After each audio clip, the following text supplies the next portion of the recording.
최근 우주 인구 밀도가 굉장히 높아졌다라는 소식이 전해졌습니다. 대체 어떻게 된 일인지 우주 산업을 두고 펼쳐지는 영화 같은 이야기, 곽재식 작가님과 함께 이야기 나눠보겠습니다. 안녕하세요. 안녕하세요, 곽재식입니다. 예, 제가 뭐 우주 인구 밀도까지 뭐 신경을 쓰겠습니까? 예, 우주에 몇 명 있는지 잘 모르는데요. 네. 사실은 이 사건을 소개를 하려고 하는 거예요. 네. 미국 보잉사의 우주 캡슐인 스타라이너가 발사 3개월 만에 국제 우주 정거장을 떠나서 이제 지구를 복귀를 했습니다. 근데 이 소식 자체도 모르시는 분들이 있을 거예요. 네. 그래서 이게 무슨 의미가 있는지, 이게 나사 프로젝트잖아요. 그렇습니다. 미 항공우주청 이 나사 프로젝트인데, 근데 이 스타라이너의 이 발사체에 우주 캡슐에 결함이 생겨가지고 여러 지금 문제가 생겼다고 하는데, 일단 요 어떤 일이 있었는지를 전체적으로 좀 설명 좀 해주시죠. 네, 시작은 지난 6월에 있었던 일입니다. 미국 항공우주국 나사에서 우주인 2명을 국제우주정거장에 보내가지고 여러 가지 우주 임무를 한 일주일 정도, 한 8일 정도 8일, 예. 수행시키고 데려온다라는 이제 그런 계획을 세워가지고 로켓을 발사해서 로켓에 발사체에 우주선을 실어가지고 이제 우주로 보냈죠. 그런데 이때 사용한 우주선이 어떻게 보면 사람을 태운 형태로는 처음으로 우주정거장으로 보낸 미국 보잉사에서 민간 회사에서 개발해가지고 납품한 그런 우주선이었습니다.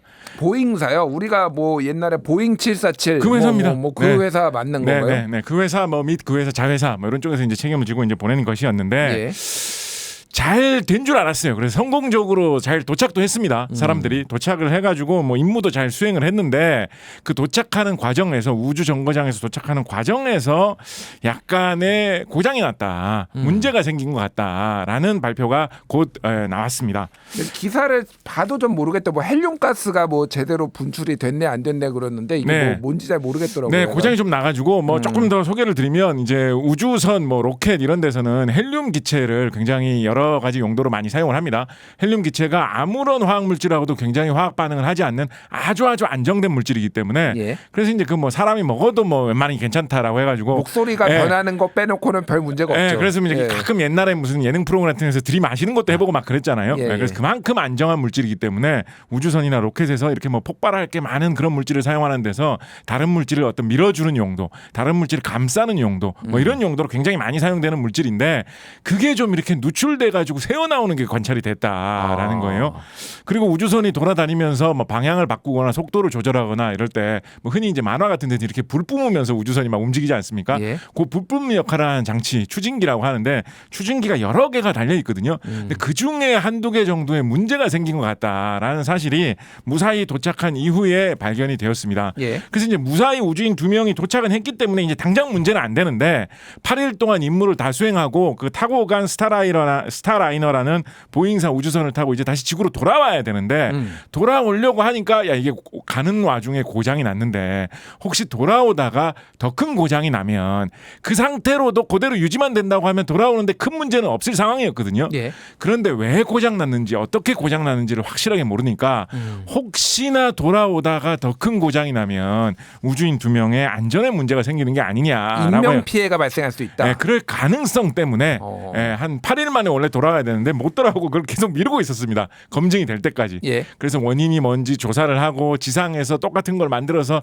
실험을 해보면서 왜 고장이 났는지 추적을 하고 조사를 하고 하면서 시간을 계속 끌다가 그래서 원래는 8일만 지난 다음에 내려왔어야 됐는데 석 달이 지나가지고 9월이 될 때까지도 못 내려오다가 예. 결국에는 최종적으로 결정이 난 게 뭐냐면 이 우주선 뭐 큰 문제는 없는 것 같지만 그래도 사람을 태우기에는 좀 불안하다라는 결정이 내려져가지고 우주선을 그냥 사람을 안 태우고 빈 우주선으로 귀환을 시키는 걸로 결정이 났습니다. 아니 그러면 그 2명의 우주인들은 지금 우주 비행사들은 지금 국제 우주 정거장에 지금 ISS라고 보통 뭐 불리죠. 그렇죠. 여기에 지금 남아 있는 거예요? 네, 이분은 아니, 아직도 계속 남아 있고요. 궁금한 그래서. 게 네.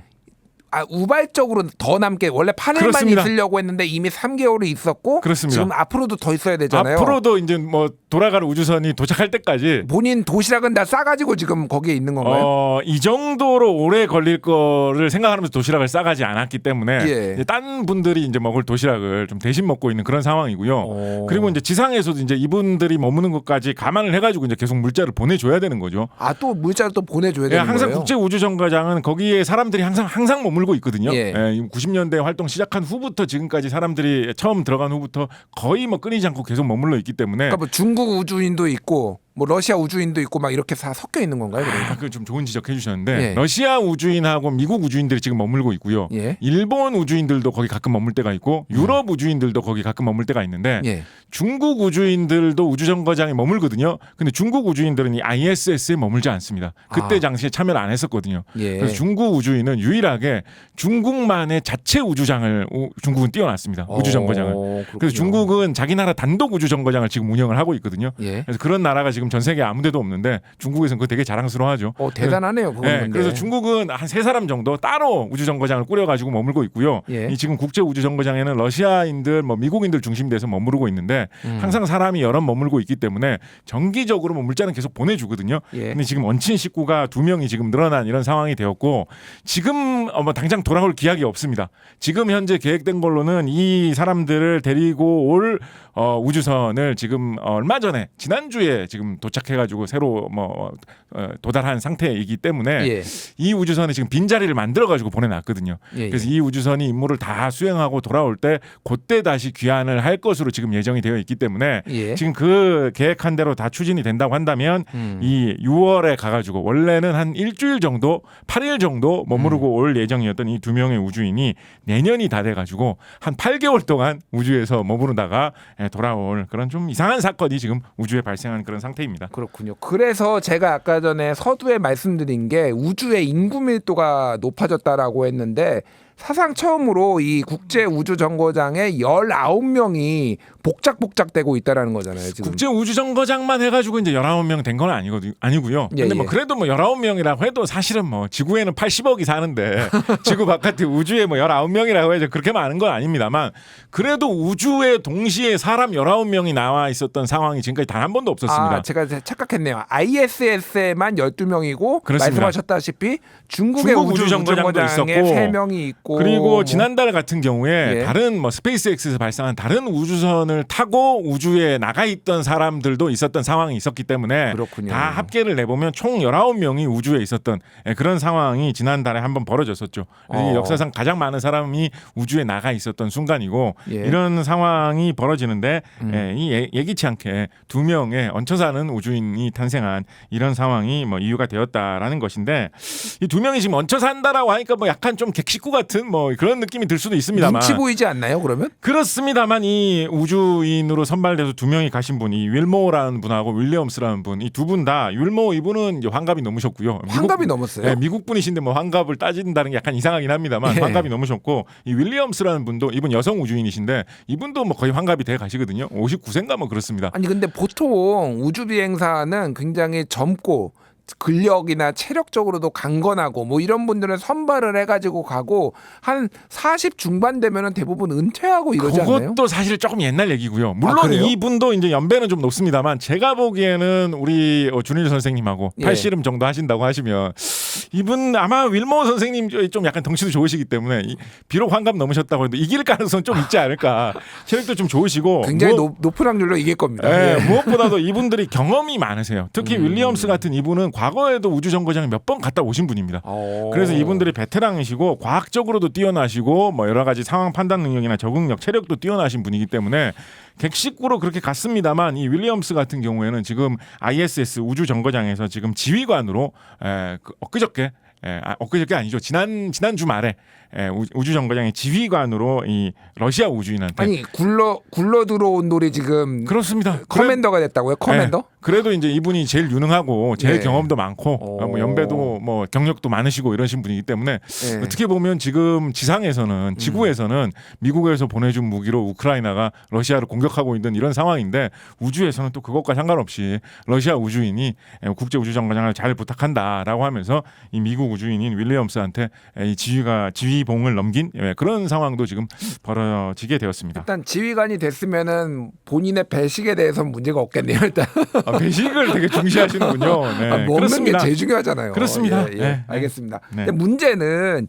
보잉이 어쨌든 비행기 만드는 회사인데 위에 이제 국제 이제 상업용 우주선도 이제 만들겠다. 그래서 일론 머스크의 스페이스 X하고 한번 경쟁해 보겠다라고 의욕적으로 지금 이번에 들어온 건데 사업 첫 사업부터 이렇게 완전 체면을 구기게 됐어요. 예, 더욱더 이 체면을 구기게 된 것이 뭐냐면 아까 이제 그 우주의 인구 밀도가 가장 높아진 상황, 그 상황에서 이제 우주로 나갔던 그 우주선도 이제 스페이스 X에서 보냈던 우주선이었고 예. 스페이스 X에서 이때 사람 한 4명 정도를 태우고 우주에 우주선을 보냈었는데 그거는 심지어 미국 항공우주국 그런 임무도 아니었습니다.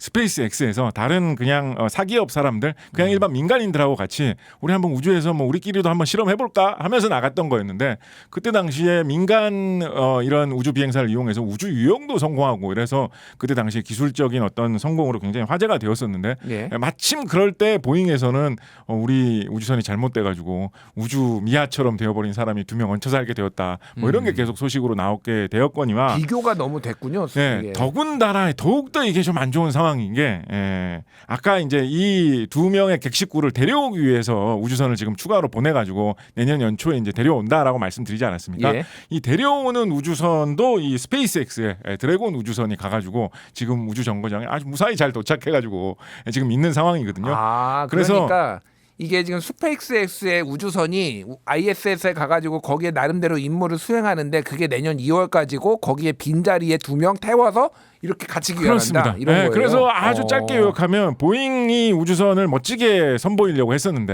예. 가는 것까지만 성공을 하고 돌아오는 거는 좀 잘 안 됐는데 경쟁사인 스페이스X에서 그럼 우리가 어쩔 수 없이 데려와야 되겠네. 약간 이런 상황이 되어가지고 이게 만약에 우주선이 아니라 무슨 뭐 자동차 뭐 이런 거 새 차 잘 좋은 거 만들어가지고 시연해주는 상황에서 이런 상황이 벌어졌다라고 하면 사실은 뭐 상당히 이야기거리가 많이 될 만한 그런 상황이라서 뭐 이런저런 뭐 하다못해 이런 기업에 투자하신 분들 사이에서도 많은 이야기가 나오고 있는 것도 사실입니다. 자, 그런데 어쨌든 저기 보잉은 지금 천문학적인 돈을 들여가지고 계속 이거를 해왔는데 이게 이제 장기적으로 이거를 이제 미래를 보고서 한 거잖아요. 지금 적자를 계속 보고 있다라고 지금 나오고 그렇습니다. 있던데 이번 사태로 인해서 이거 상업용 우주선 이거 포기하는 거 아니야? 뭐 이런 언론 보도까지 나오더라고요. 포기를 할 가능성도 기업의 경영적인 결단으로만 생각을 한다고 하면 뭐 무시 없을 수준은 되는데요. 일단 뭐 반대로 기업의 반대편에서 어떤 미국 정부, 나사, 미 항공우주국 당국의 입장에서만 보면 아무래도 보잉이 포기를 안 하는 쪽을 더 바람직하게 생각하는 그런 분위기도 있습니다. 아, 스페이스X의 독점이 되면은 아무래도 여러모로 나사가 좀 불편해질 수가 있는 건가요? 그렇습니다. 지금 미국 항공우주국에서 그러니까 정부에서 개발해가지고 사용할 수 있는 사람을 태울 수 있는 우주선이 지금 없는 상황이거든요. 뭐 여러 가지로 뭐 개발되고 있고 뭐 오리온 우주선이 있고 뭐 달나라에 보내는 우주선이 개발되고 있고 한 상황이고 그것도 뭐 바로 눈앞에 와 있기는 한데 당장은 마땅한 게 없는 상황입니다. 그래서 만약에 스페이스X에서 사람을 태워주지 않는다라고 하면 미국 항공우주국에서는 예를 들면 뭐 러시아 우주선한테 부탁을 해가지고 소유즈 뭐 이런 우주선한테 부탁을 해가지고 사람을 보내야 되는 그런 상황이거든요. 그럼 미국 항공우주국에서는 좀 여러 가지로 난처한 상황이고 뭐 임무를 추진하는 거에서도 좀 문제가 됩니다만 한편으로는 이런 우주 경쟁, 우주 사업이라는 게 어떤 국가의 자존심, 나라의 기술력의 과시 이런 목적도 되게 큰 건데 예. 막상 사람을 우주에 보낼 때 러시아 우주선에 신세를 진다라는 게 좀 모양이 안 좋아질 수 있다라는 거를 과거에 미국 항공우주국이 꽤나 여러 번 경험을 했거든요. 예. 그렇다고 한다면 뭐 지금 갈 수 있는 수단이 유일하게 스페이스X 우주선인 밖에 없는 상황인데 그거는 정부 입장에서 한 업체에 너무 기댄다는 게 여러모로 좀 또 그것도 좀 여러 가지로 좀 불편한 그런 측면이 있지 않습니까? 예. 그래서 경쟁사가 하나는 좀 더 나와주는 게 여러모로 미국 정부 당국에서는 좀 편한 상황이기 때문에 사실은 지금 이 보잉의 이 우주선이 성공을 했다라고 하더라도 뭐 여러 언론 기사에서 보도되는 걸 보면 단가 자체는 뭐 스페이스X보다 더 많이 드는 것 같다라는 식으로 이야기를 하고 있거든요. 예. 근데 그런데도 불구하고 미국 항공우주국에서 이 보잉에도 계속 주문을 주려고 했던 게 두 회사의 경쟁 체제는 되어야지 정부가 안심하고 주문을 낼 수도 있고 예. 또 여러모로 경쟁 상황에서 자본주의 사회에서 시장 경제 체제에서 좀 편안한 그런 것도 있기 때문에 정부에서는 뭐 보잉이 계속 사업을 했으면 하는 그런 눈치가 어느 정도는 있는 것 같습니다. 보잉을 좀 키워주려고 했는데 말아먹었네요. 그러니까 쉽게 얘기를 하면 이게 보이네. 사실은 기술적으로만 보면 예. 이 아까 빈 우주선이 돌아왔다라고 말씀드렸잖아요. 근데 빈 우주선이 무사히 잘 돌아왔거든요, 사실은. 예. 그러니까 만약에 긴급 사태가 벌어져가지고 태웠어도 될 뻔했네요. 그러니까. 태웠어도 되기는 됐었어요. 지금 지나간 후에 이제 사후에 돌아보고 하는 이야기입니다만 그때는 이제 위험해서 이제 그렇게 결단을 내릴 수가 없었습니다만 그래서 기술적으로만 놓고 보면 보잉의 우주선이 그렇게 실패했다라고는 볼 수 없습니다. 절반의 성공이다. 예, 만약에 이게 50년대, 60년대에 아주 절박하게 미국과 소련의 우주 경쟁 이런 분위기에서 사람을 보냈다면 거기에 태워서 다시 돌아가고 왔을 거거든요. 예. 그럼 성공이라고 하면서 대대적으로 막 선전을 했을 거예요. 그런 상황인데 지금 상황에서는 안전을 위해서